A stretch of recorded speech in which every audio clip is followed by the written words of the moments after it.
U.S. President Donald Trump's executive order barring refugees and blocking visitors to the U.S. from 7 predominantly Muslim countries, sparking despair overseas, outrage at home, and seems likely to land the Trump administration in court.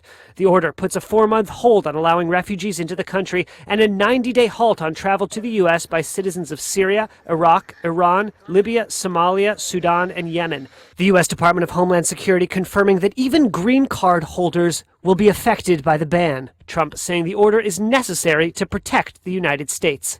We want to ensure that we are not admitting into our country the very threats our soldiers are fighting overseas. Donald Trump campaigned on barring Muslims from entering the U.S. after the San Bernardino attack in 2015. Neither that massacre nor any of the jihadist-inspired attacks inside the U.S. in recent years were perpetrated by refugees or by citizens of any of the nations temporarily banned.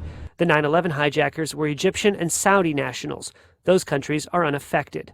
The order also bans Syrian refugees indefinitely.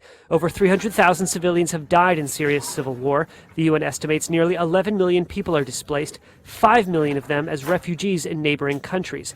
The reaction from Syrian refugees living in Jordan was clear. We want to send a message to President Trump as a helpless people who want to stay away from terrorism and war, away from all these problems.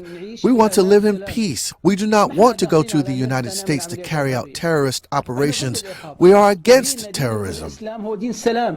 Another group now fearful, Iraqis who worked for the U.S. and coalition forces during the occupation of Iraq.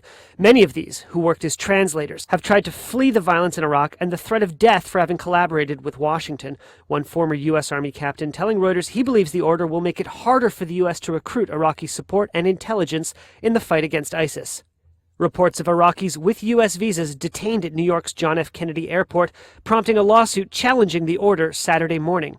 The order also says it would prioritize refugees fleeing religious persecution. Donald Trump said that the move was aimed at helping Syrian Christians. Critics say creating a religious test to enter the United States violates the U.S. Constitution. The Council on American Islamic Relations is planning a court challenge Monday. Panic in the business world as well. Reports Saturday that Google parent company Alphabet is immediately recalling staff back to the United States, fearing they may be impacted by the executive order.